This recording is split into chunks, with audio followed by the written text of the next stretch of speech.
Sir नमस्कार। मी आज संसदेमध्ये social media, podcaster आणि OTT प्लॅटफॉर्मवर जे चुकीच्या पद्धतीने भारतीय संस्कृतीवर घाला घालण्याचे जे प्रयत्न सुरू आहेत याविषयी विशिष्ट कायदा झाला पाहिजे या संदर्भात या ठिकाणी बोलत आहे। काल रणवीर इलाहाबादिया सारख्या इन्फ्लुएन्सरनी आई वडिलांच्या संदर्भात अनेक चुकीची विधानं केली। आपल्या संस्कृतीवरती घाला घालण्याचं काम ही सर्व मंडळी करत आहेत। OTT प्लॅटफॉर्मवर लोकशाहीच्या नावावरती चुकीच्या पद्धतीने विषय हँडल करायचे, देवदेवतांच्या विरुद्ध चुकीच्या पद्धतीने बोलायचे। याला कारण OTT प्लॅटफॉर्म पर कोई भी सेंसर नहीं है, उनको दिशा नहीं है, उनके कंटेंट पे कुछ भी दिशा नहीं है। कुछ भी पॉलिटिकल के बारे में कुछ भी अनाप शनाप बातें करने की ये जो रिवाज चालू है इसके ऊपर सेंट्रल गवर्नमेंट ने ध्यान देना चाहिए और सेंसर लगाना चाहिए।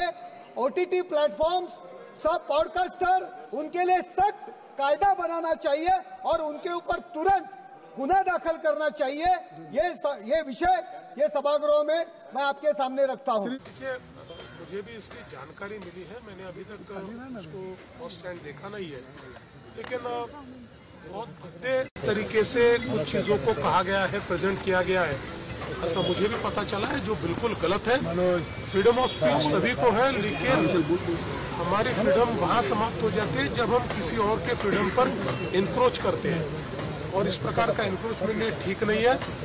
मुझे ऐसा लगता है कि अभिव्यक्ति इसकी भी कोई मर्यादाएं है। हमारे समाज में हमने अश्लीलता के भी कुछ नियम तैयार किए हैं, अगर उनको कोई पार करता है तो बहुत गलत बात है। अगर ऐसी कोई बात होती है तो उसके ऊपर कार्रवाई होनी चाहिए। पब्लिसिटी स्टंट है। अभी कुछ दिन पहले उनको प्रधानमंत्री से पुरस्कार भी मिला है, सम्मान मिला है, तो उसका मान रखने के लिए कम से कम उनको इस तरह का स्टेटमेंट नहीं देना था, क्योंकि प्रधानमंत्री जी खुद जब भारतीय संस्कृति की बात करते हैं तो ऐसे करके एक पवित्र रिश्ते में माँ बाप और बच्चों का जो रिश्ता होता है हमारे भारतीय संस्कृति में इतना पवित्र रिश्ता होता है, उस रिश्ते को लेकर इस तरह की गंदी बातें कहना कहीं से भी जायज़ नहीं है। इस पर कड़ा एक्शन होना चाहिए। और मिनिस्ट्री क्या कर रही है, जिस मिनिस्ट्री के जिम्मे ये सब कुछ है, क्योंकि वेब सीरीज़ में जिस तरह के एक डायलॉग में जो गंदे गंदे शब्दों का इस्तेमाल होता है, वो भी गालियाँ होती हैं, उसको भी आप बैठ के परिवार के साथ नहीं देख सकते हैं। तो ऐसे में हमारी संस्कृति को बिल्कुल गंदे तरीके से परोसा जा रहा है और नई पीढ़ी में अलग तरह की संस्कृति को डेवलप करने की कोशिश हो रही है यूट्यूब के माध्यम से और वेब सीरीज़ वगैरह के माध्यम से। तो ये पूरी की पूरी जिम्मेदारी केंद्र सरकार की है, उनके उस मिनिस्ट्री की है। तो हम उन्हीं से सवाल करेंगे कि मिनिस्ट्री क्या कर रहा है। जी बिल्कुल, एकमात्र वो बैन करने पर ही ये लोग समझेंगे, क्योंकि तब उनको लगेगा कि नहीं अब हमें ऐसा नहीं करना चाहिए। वो हमारे यहाँ जो न्यायालय की प्रक्रिया है इतनी लंबी चलती है कि धीरे धीरे सब चीज़ें डाइल्यूट हो जाती हैं। किसी पर कोई एक्शन होने के पहले ही वो धीरे धीरे लोग भूल भी जाते हैं, वो धीरे धीरे केस खत्म हो जाता है। तो उस तरह से सोच के करना चाहिए। मानती हूँ कि अगर फ्रीडम ऑफ स्पीच हमें कॉन्स्टिट्यूशन ने दिया है, उसके साथ साथ सावधानियाँ भी दी हैं, जिम्मेदारियाँ भी दी हैं। आप एक प्लेटफॉर्म के माध्यम पे कॉमेडी के नाम से, कॉमेडी के आड़ में आप जो भाषा का प्रयोग कर रहे हैं, जिस तरीके का आप कंटेंट बनाकर पास ऑफ कर रहे हैं, जहाँ पे आप पूरे एक युवा वर्ग में एक फीलिंग देते हैं जब कोई देखता है कि ये language is normal, speaking about your parents and parents intimacy is normal, it is absolutely normal to cross the line of being a child and a parent.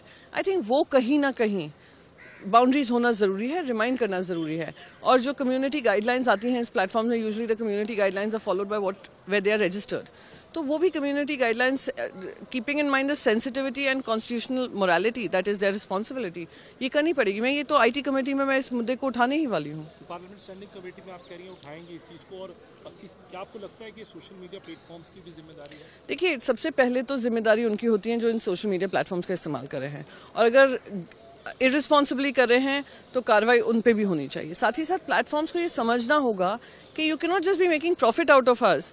और जब रिस्पॉन्सिबिलिटी आती है अकाउंटेबिलिटी की, उसमें आप कहीं ना कहीं लूप होल ढूंढ कर आप कह दें कि आपके क्षेत्र में नहीं आता है, आपकी जिम्मेदारी नहीं होती है।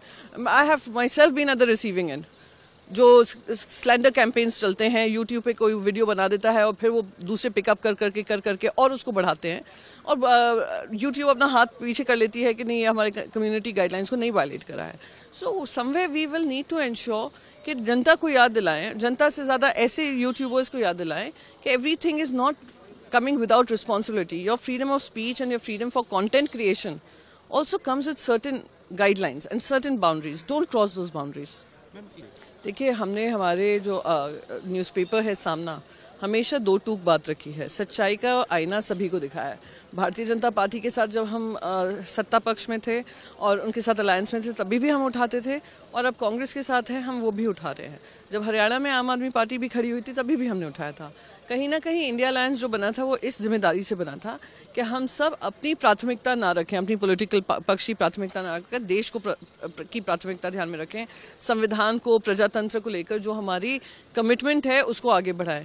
पर अगर वही इंडिया अलायंस के अंतर्गत एक दूसरे से ही लड़ने लग गए, और ये भी था कि हम एक दूसरे को मजबूत बनाएंगे, जो सबसे मजबूत स्थिति में, जीतने की स्थिति में होगा, हम उसका पूरा समर्थन देंगे। पर अगर अलायंस के ही पार्टनर्स मैदान में खड़े हो जाएं तो उसका खामियाजा भुगतना ही पड़ेगा। तो यहाँ पर दो पक्ष लड़े हैं और तीसरा पक्ष ने उसका फ़ायदा उठा लिया है। नहीं, India block in terms of commitment बिल्कुल है, पर अब ये समय आ गया है कि जब से ये लोकसभा चुनाव हुए हैं, इंडिया की सीनियर लीडरशिप मिली ही नहीं है। तो आपसी तालमेल हो, क्या आगे स्टेक होल्डर कंसल्टेशन हो, क्या स्ट्रैटेजी हो, उस पर चर्चा ही नहीं हुई है। उसके बाद हरियाणा हुआ, महाराष्ट्र हुआ, झारखंड का चुनाव हुआ, फिर अभी दिल्ली का चुनाव हुआ है। तो कहीं ना कहीं बैठकर ये जिम्मेदारी तय करनी पड़ेगी, और उम्मीद करती हूँ कि होगी। Of course alliance exist, but अगर कांग्रेस के ही कुछ लोग आकर सामने बात रख रहे हैं, तो ये आई एम श्योर उनकी पार्टी का इंटरनल मैटर है, वो इस पर आत्मचिंतन करेंगे। Don't miss out. Log on to oneindia.com for more updates.